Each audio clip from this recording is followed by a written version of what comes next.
What's up, guys? John here with Blueprint Mental Health. I'm here at Ridge High School in Basking Ridge, New Jersey, getting ready to talk to the kids about resilience. Very important topic that doesn't get discussed enough. I'll see you out there.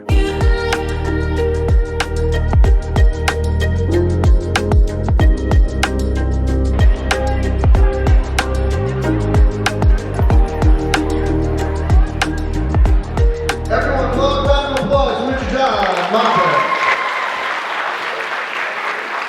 What's up, Ridge High School? How you guys doing? Fired up? Yeah, I could tell. So listen, guys, my name's John Mopper. I'm a licensed psychotherapist, the owner of Blueprint Mental Health in Somerville, New Jersey. And I'm here today to tell you that as teenagers in the year 2024, you are the unwilling subjects of a psychological mind control experiment. I'm not joking. I'm going to tell you a little bit more about that, right? But first, I got to tell you a little bit about myself and what it is that I do, okay? So, licensed psychotherapist means that I have folks that come to me every day that are struggling with like depression, anxiety, family conflict at home, things like that. But these days, I actually do a little bit more in the ways of like life coaching. So I have like some athletes from this school actually that I work with on how to be more present in the game and control their emotions. I have folks that are just trying to level up academically, right? And just try to be the best version of themselves. And I'm the owner with my wife, and we have 11 other different therapists that are on our team, all with different specialties. But on any given day, I spend 6 full hours in nonstop conversation with people your age. And I don't know anyone else that does it. Like literally 6 hours of nonstop conversation with teenagers, to the point, and I told the guys this last block, I feel weird talking to adults now. As a 45-year-old man, it's so awkward for me to have to sit and have conversation with adults. So later on, I have to speak to the entire staff here, and I'm a little bit nervous about it, to be honest with you. I'm much more comfortable talking to you guys. Well, so in my 6 hours of therapy that I do with my clients every day, I'm noticing a couple of different trends. And those trends are something I want to talk to you about before we get into this whole mind control thing, all right? The first one is I hear this a lot. I hear clients come in and they're like, John, dude, I got like 7 missing assignments. My mom's on top of me. And for some reason, like I just can't bring myself to do my work. Like not until the last possible second, right? Like the assignment's due Friday morning and it's Thursday midnight and they're finally now opening the book because there's no time left and they're freaking out. And they're up all night and they're stressed out and they just can't bring themselves to do their work. Show of hands, who can relate to that? I know it's more than that, but it's okay if you don't raise your hand. And wait a second, where are my seniors here? Like who are seniors? Oh man, you guys, they made you come to school today, huh? Sorry. It's okay, but hopefully you'll make it worth it, okay? Because listen, if you paid attention to anything today, for the next 30 minutes of your life, I really want you to pay attention to this because I'm actually going to tell you something that's going to matter, okay? Because it's really that important. So the first trend is these folks that come in and they're like, I just can't bring myself to do my work no matter how hard I try. The second group, they come in and they're like, John, I don't get it. My life on paper seems good. Like my grades are good right now. I have friends. I got a boyfriend. I got a girlfriend. My relationship with my parents are good. But I just don't feel as good as I feel like I should. And they're just kind of like, I always say, hey, how's it going? Huh? It's fine. It's just fine. And I see a lot of that, man, with you guys now, like not having a hard time like getting excited about anything, like actually feeling good about things. It's just kind of okay, right? And so with these groups of clients that I see, the ones that are having a hard time moving towards things that are difficult and the others that feel like they should feel better, but they don't, I see them have these different outcomes down the road. So I have clients that I've known since the time like they were 14 and now they're 24 years old, right? So I had this really awesome like intimate look into their lives over the years, right? Because you tell your therapist things you don't tell anybody else, because we're not allowed to tell anybody, right? And for those guys that are having a hard time moving forward, what ends up, I see them, let's say they finally graduate high school, and then they say, okay, you know what, John, I'm just going to do the RVCC thing, which is cool. Like I did 1 year at RV and I transferred over to Rutgers after that. But they go into RV and they register for 3 classes, but then they wind up dropping 2 because they fall behind on their work. And then they're working some like part-time job that they get fired from because they overslept too many times. And they're just, eventually I see them 20, 22, 24, 25 years old, still living at home, still up all night in their parents' basement playing Call of Duty. And they don't feel good, but they're still not moving forward. They're just kind of stuck, right? And some of these guys, let me tell you, that are 25 and still at home and playing Call of Duty all night, be straight with you, they were the cool kids in high school. And I'll tell you, what makes you kind of cool in high school doesn't necessarily translate to the rest of the world, right? A lot of the coolest kids in high school kind of peak in high school, right? Now, the other group of people that I see, the ones that have all this stuff, they're getting it done, like that live in the AP honors bubble. Who are my AP honors kids? So, yeah, I know you don't want to raise your hand, right? Why are they all pointing at you over there? Yeah, right. So hold on. So the AP honors kids, right? I get them as clients too. And they're probably sitting here and being like, what are you talking about, John? I do my work, man. I got a 1450 SAT, 4.2 GPA. I applied to 50,000 schools. But 9 times out of 10, a lot of those guys end up being miserable, just wound so tight and anxious and driven just by anxiety to get the work done. And maybe they have their parents on top of them in every single thing they do. And if it's not an A, they failed. So they're just stressed out. And they have like a college application that has like 13,000 extracurricular activities that they're just jamming in there to try to make themselves seem better to the colleges, but just not happy, not content. So these two kind of polar opposites, right? Not moving towards change. And on the other side, academically motivated, but miserable, right? So what's going on? Where is this coming from, right? And here's where we get into this whole mind control thing, right? Because I believe it. I actually do think that there's powers that be that are trying to control these minds of ours. Not just you, but adults too. In order to understand that, you have to first understand how this system of ours works, okay? And if you guys really think about it, it's like we're like these super advanced machines, right? That we got like this robot that allows us to get around on this earth. We put fuel into this machine that we burn for energy, right? We have these little microphones that pull information in. We have these little cameras that pull information in, and it pulls it into this brain of ours, which is basically like a super advanced computer at the end of the day.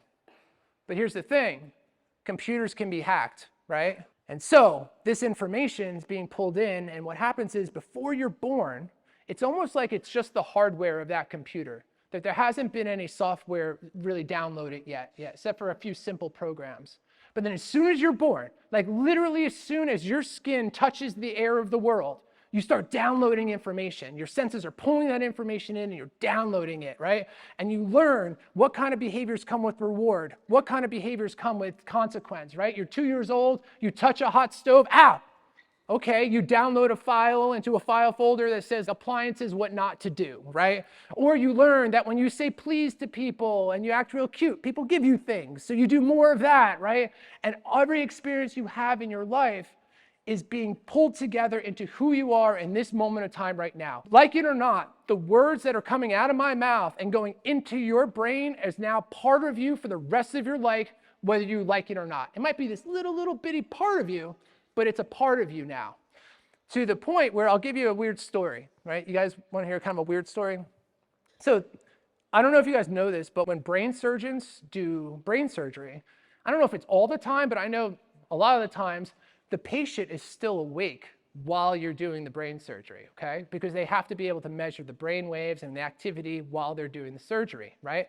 So the surgeon's doing this surgery, and he accidentally touches a part of this lady's brain that he wasn't supposed to touch with his instrument, and the lady that's there starts reliving a childhood trauma that she had blocked out. And I'm not saying like she just kind of remembers it. It's like a full-on flashback where she's seeing what she saw, she's smelling what she smelled, she's feeling what she felt, and this had been blocked out her whole life. And all of a sudden, she's reliving it as if it was happening a second time. And what we found from that is that we have a part of our brain that's a recorder that literally records every single experience you've ever had in your life. And I don't mean like just like the visual memories. Like usually you think of a memory, it's like, oh, I can remember a sound, I can remember an image of something. I'm talking about everything. Like what sounds were happening at that time, what you're seeing, what you were feeling, what the air felt like on your skin, what the pressure was like in the air. So like your experience now is stored in there. But the problem is, maybe not a problem, but we don't have access to all of those, right? But they're in there. So everything you experience becomes part of you. But here's the deal though. Our brain today in the year 2024 hasn't really evolved all that much from when we were cavemen, okay? And cavemen, wasn't that long ago. It was like literally like 10,000 years ago. In the grand scheme of things, it's not that long. So the caveman brain was programmed for survival. Like the world was different then. We had animals trying to kill us. We were fighting to try to find shelter, like trying to find food. So this brain was programmed to survive. And it was programmed to focus on what's negative in our life, right? Because it's the negative things that are going to kill us. And it was programmed to move us away from pain and towards pleasure. Now, think about today, like why we always find ourselves thinking about all the things that are negative in our life, but we don't really pay much attention to the things that are positive, because our brain is programmed to do that. It's not your fault because of that caveman brain, right? So the brain, as a caveman, was programmed to move you towards food and away from being hungry, right? To move you towards shelter and away from not having any shelter. To move you towards reproducing and having more people other than trying to survive on your own. But here's the problem. We still have that same brain that's programmed us to move towards pleasure and away from pain. But fast forward to 2024, we don't have animals trying to kill us anymore. And you guys have endless amounts of pleasure at your fingertips. Now, when I say pleasure, I'm not talking about happiness. I'm not talking about fulfillment. I'm talking about pleasure in the moment, things that feel good, right? And what exactly I'm talking about is the neurotransmitter called dopamine, okay? Dopamine is the neurotransmitter in your brain that fires when you do something pleasurable. It fires when someone does drugs. It fires when someone has sex. It fires when someone gambles, right? It's a highly, highly addictive substance. But here's the deal, guys. You get dopamine a lot of other places today. Every time you get an alert on your phone, hit a dopamine. Every time you scroll through TikTok, hits of dopamine. Every time you play video games, hits of dopamine. And not that anybody here would ever engage in any of this, but whenever someone watches pornography, tons of hits of dopamine, right? This highly, highly addictive substance that are at your fingertips all day long. Now, what else comes with hits of dopamine? All you guys with your little Nick sticks, right? I see you. I see you. I know what's up, right? All those Nick sticks, that is like the worst, dude, because you're just getting constant dopamine pumped into your brain all day long. It's different from when like I was younger, right? So when I was younger, I didn't have a phone, right, that I carried around with me everywhere. I had a TV that I would watch when I came home, right? I didn't have Call of Duty on PC. I had like Zelda on Nintendo, right? We didn't have vaporizers, right? We didn't have vapes. People smoked cigarettes. But back then, if you wanted to smoke a cigarette, you had to like sneak out somewhere, go out into the woods, find a place, spray yourself down with cologne, wash your hands, put eye drops in, right? Fast forward to today, I know you guys, the guys that are using the vapes, all day long, man. As soon as you wake up, first thing that you do, right? Before you leave school, you do it. On the way to school, dipping into the bathroom throughout school, after school, all day long, just pumping nicotine into your brain, ultimately pumping dopamine into your brain. I'll give you another one, guys. You guys now also have the dab cards, right? Same situation. It's more accessible to you, right? Anytime you want to rip that thing, you can. So all of this dopamine is flooding you guys. And what happens, guys, and what's happening, and this is what I'm here to talk about, and this is what I'm talking about, mind control. All of these things that you have access to is programming your brain to only move towards what feels good in the moment and away from anything that's difficult or uncomfortable. And there's been studies on this now that's showing that now, especially since COVID, that new level of dopamine is the baseline in your brain. And if something doesn't come with that same level of dopamine, your brain wants nothing to do with it. And that's where you might have every intention of doing your work. You're like, tomorrow I'm going to write this paper. I'm definitely going to do this, without a doubt. And you really mean it, and you really intend to do it. But then when time comes, and your brain has the choice between doing that work and your phone or your video games or your vape or everything, it's just not going to choose to do the work. And that's where you feel like maybe you're kind of controlled. It's where it feels like maybe you don't even have free will. And where this is coming from, guys, like this isn't a presentation about like not vaping and not using social media. It's not about that at all, right? It's just for you guys to have some level of awareness of what's happening to you. Because the people that are doing this are these massive companies that don't care about you at all. They could care less about you. They just want to keep you plugged in. And they want to keep you scrolling. And they want to keep you using their devices. Because the more you scroll, the more followers that people get, the more advertising they sell, and then they try to sell you more products. That's all you are to them. And they have these algorithms, you guys know, dialed in, man. They know who you are, and they're feeding you everything they think that you want to see. And it's going to be a problem, guys. It really is. Like, and I'm not like, again, I'm not up here like this isn't like the anti-social media presentation. It's not about that, man. It's for you guys to kind of recognize what's happening here. So Meta, you guys know who Meta is, right? They own Facebook and Instagram. So I want to ask the ladies in the room right now really quick if they can relate to this. So Meta did their own study, and they surveyed a ton of teenage girls. And their own reports, so you'd imagine if this is Instagram giving their own report, it's probably much worse than this, came back and they said that the vast majority of teenage girls reported what they coined as problematic use. And the way that they defined problematic use was that they felt worse about themselves after using the app, but still couldn't stop using it. Anyone here find themselves scrolling and all of a sudden 3 hours of their life went by and they're like, what the hell am I doing? And then find yourself kind of feeling like crap afterwards? Stuck, right? Stuck to this thing, like having every intention of not using your phone. I'm going to put my phone down for a little bit, but not being able to do it. It's because they're steering you in that direction purposely. And what happens, guys, the more you get programmed to only move towards what feels good in the moment and away from anything that's uncomfortable or difficult, ultimately that leaves you feeling unfulfilled, lacking joy, just kind of wafting through life, getting their little hits of pleasure here and there, but not feeling any sense of fulfillment. Because real sense of fulfillment, guys, comes on the back end of moving towards something that's actually difficult and that's scary and that's hard, and you go forward anyway and you get through it and you come out the back end stronger.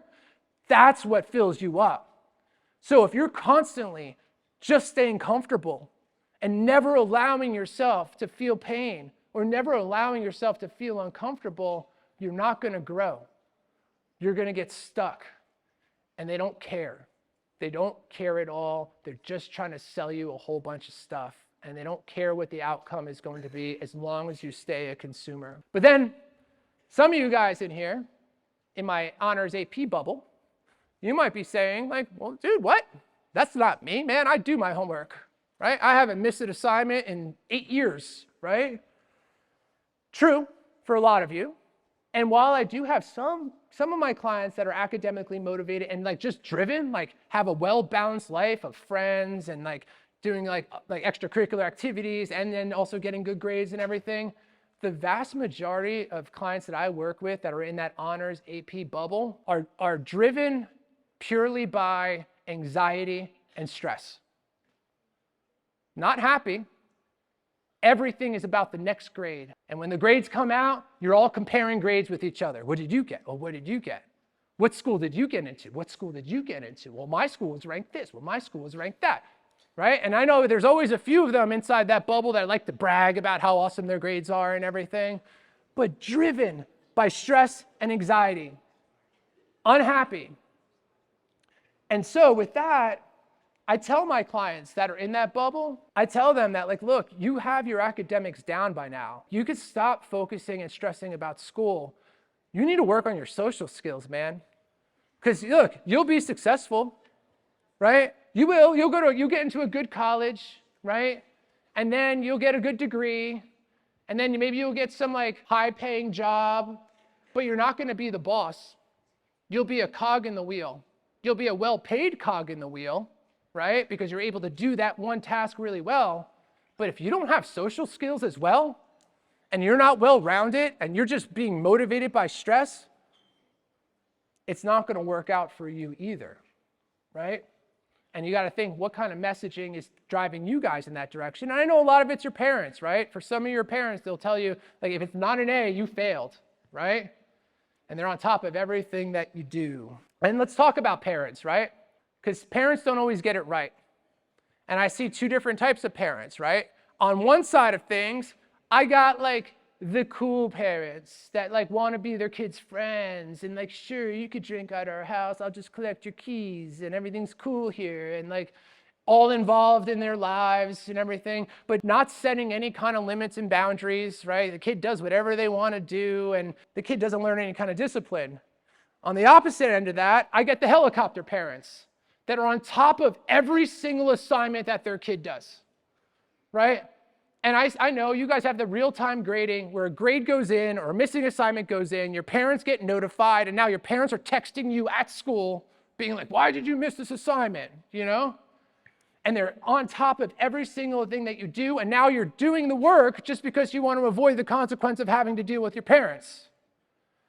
And they're not letting you learn how to do these things on your own. And what they do is they drag you through high school on top of every single assignment that you do, and they drop you in college, be like, okay, now go be successful. But you've never been given the opportunity to deal with any kind of adversity, right? You never learned to do these things on your own.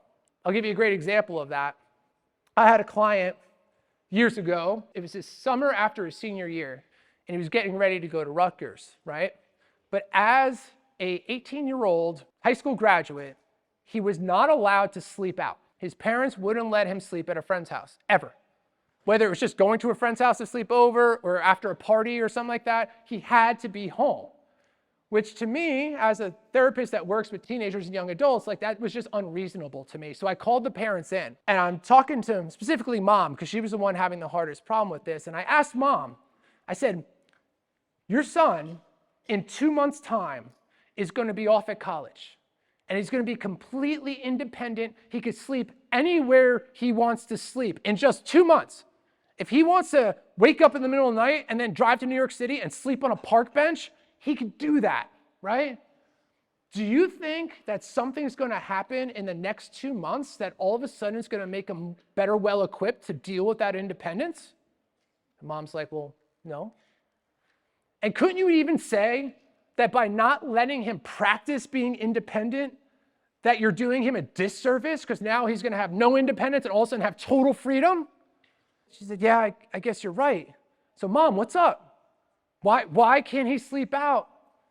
And the truth came out. Well, because I get too nervous. I get anxious when he's not home and I can't sleep. So in that situation, what was happening is mom was quelling her own emotions, but doing it in a way that she felt as if she was helping her son, right? But not allowing him the independence to go and fall and fail and figure out how do you pick yourself back up. So this is the situation we're in, guys. It's just something, I mean, it's really important. Like, this is your future. Like, you are one day going to be 20 years old. You're going to be 25. You're going to be 30.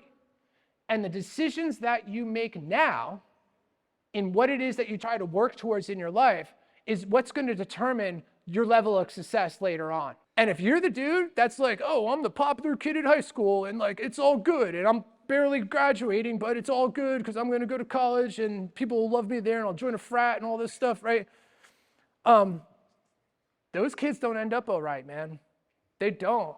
I see them. I have them as clients at 25, 26 years old, still in mom's basement, not making any moves because they're stuck. They're not able to move towards anything that's uncomfortable. And when you're comfortable all the time, guys, you're not growing and you're stagnant, right? So how do you fix the problem then? Like, what do we do, right? And again, not a presentation about, ooh, stop using social media, stop using your phone. It's not about that, right?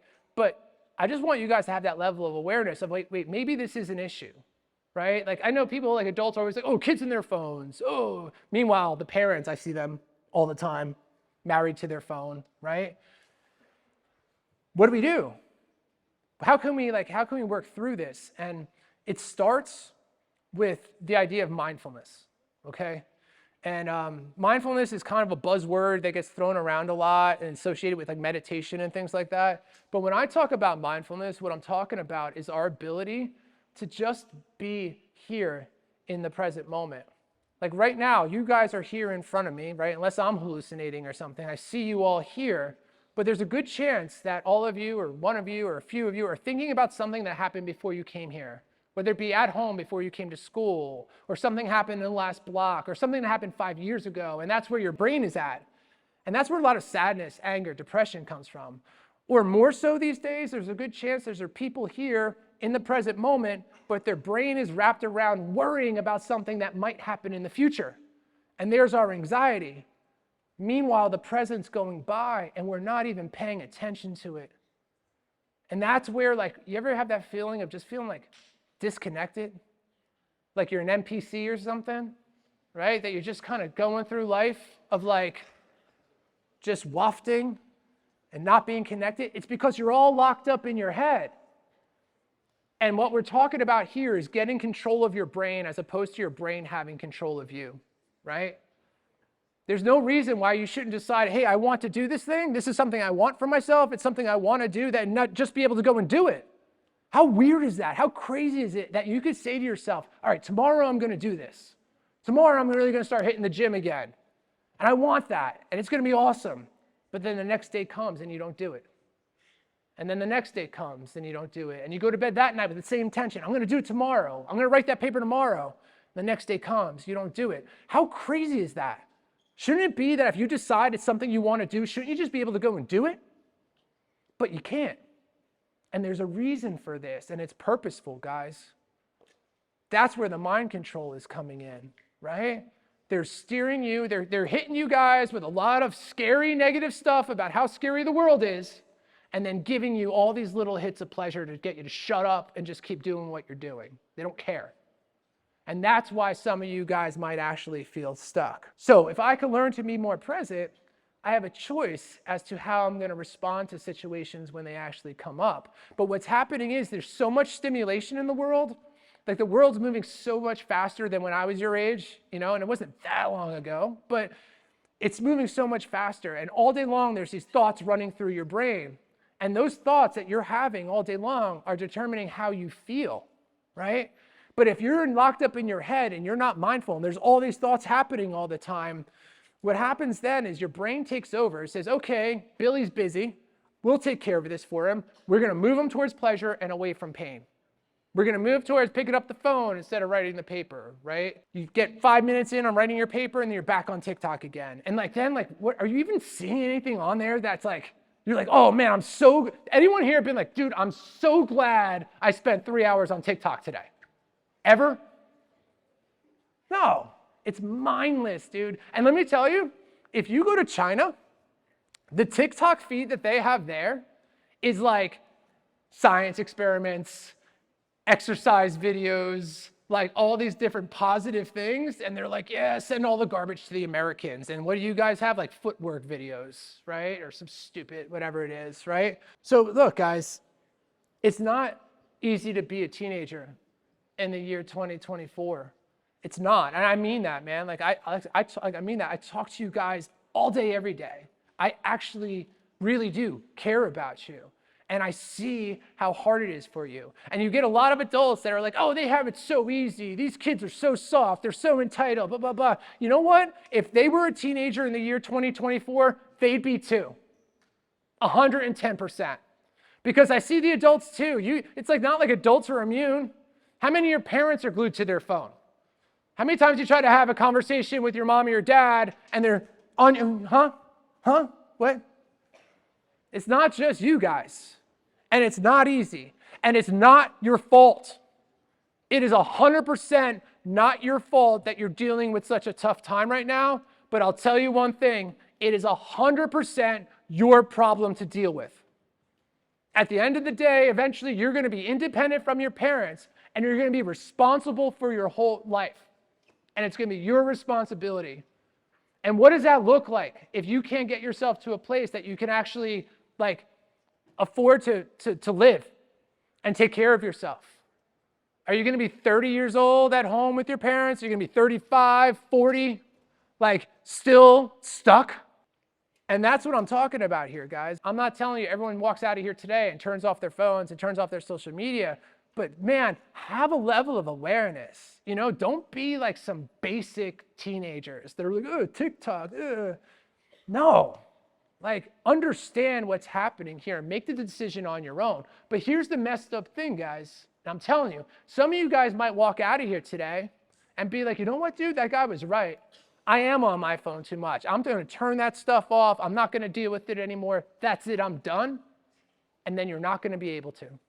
What does it look like, right? When someone repeatedly uses something that makes them feel worse, but then still can't stop using it. You know what else is like that?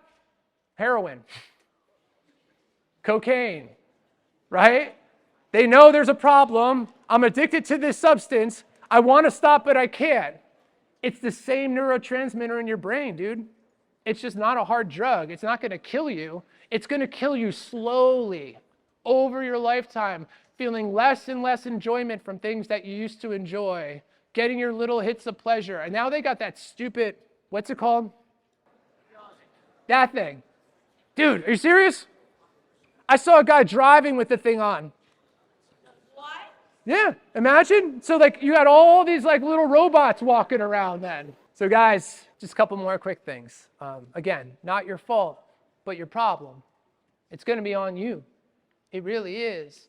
And I'm telling you, man, there's nothing that feels better. If you want to feel a real sense of fulfillment, the idea of like taking on something that's new, that's difficult, and moving towards it, and like seeing that outcome come, that's what pumps you up, man. Like I'm always getting into something new. You know, I own this practice. I work. I see my clients. I run the practice. Fridays now, I started last year. I was like, you know what? I want to become an EMT. So I went to school to become an EMT. And now on Fridays, I volunteer as an EMT, right? I just started doing mixed martial arts 2 weeks ago, right? And I suck at it. I'm really bad. But one day I'm not going to. And because I keep pushing towards that and I end up better and better and better, I'm going to feel good about myself. And I know like some of the dudes here and some of the ladies like that work out real hard. Like you get that, you know, that feeling you get when you start like looking in the mirror, you're like, oh yeah, like this is working, right? Or some girl walks by and is like, oh, have you been working out? Right? That feels good. And we can be disciplined in those places in our life because it impacts how we look. I guarantee that if you guys didn't do your homework, you had to go to school with pimples on your face the next day, everybody here would be doing their homework. No doubt. So guys, you're competing with a lot here. And there's a lot to deal with. And if we don't start moving towards what's uncomfortable or difficult in our lifetime, and we don't accept that this is the reality that we're in, that's what ultimately leads to suffering. So reminding you, you have two choices. You can either A, try to fix the problem, but if you can't fix the problem, or while you're trying to fix the problem, you have to try to figure out, how am I going to cope with this being my situation? And I mean it. I care about you guys. I want to see you do well. And I'm telling you, this has to be the new messaging. Like, we have to start pushing towards things that are uncomfortable as opposed to expecting everyone else around us to make life more comfortable for us. So with that, I want to thank you guys.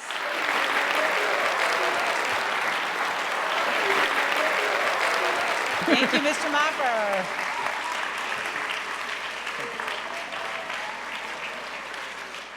What's up, guys? John Mopper here with Blueprint Mental Health. I hope you enjoyed the presentation that you just watched.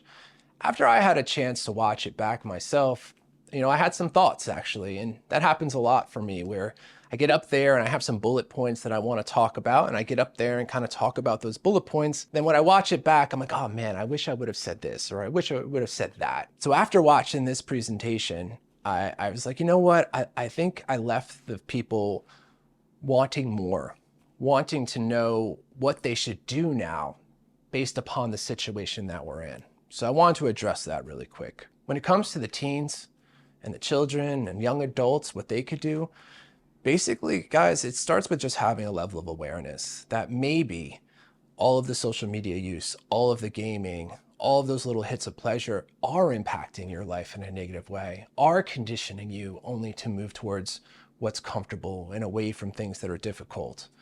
And just to have that level of awareness, and then maybe you start to little by little expose yourself to things that are uncomfortable. Maybe it is setting some limitations on your phone. Maybe it is saying that you're not going to look at your phone for the first half of the day, or set some limits there, or I'm only going to game for an hour, and at least start to work towards those things. For parents, it's a little bit different. I feel like for parents, guys, the first thing first is you have to check your own emotions and really check in with yourself as for the limits and boundaries that I'm putting on my kids. Are they based upon what I think is actually in their best interests? Or is it really something that's helping me with my own anxieties about if they're going to be okay or not, right? It could go either way, that maybe it's you as a parent need to be setting some more limits with your kids. But mostly I see parents that maybe have to loosen the leash a little bit and give them some room to face some negative consequences, or some natural consequences, actually. It's not an easy thing to do, guys. And I don't want this presentation to come across as like, oh, this is what you got to do, and I know this is the right thing. Yeah, I do know this is the right thing to do. At the same time, I'm aware that it's difficult to make these changes. I don't get it right all the time. I try to. I set these intentions for myself. It doesn't mean that every day I'm doing always what's best for me, but I at least have the awareness that maybe I'm not. And I at least have the intention that stays there. And that's what I've learned is even if every day you get up with an intention to do something and you don't accomplish it, the most important thing is to be able to keep that intention there. And eventually it's almost like one day the universe is like, you know what? Go ahead. We're going to let you do this now. Just some closing thoughts from me. I hope you did enjoy the presentation, and I hope you learned something. Hope you all have a great day.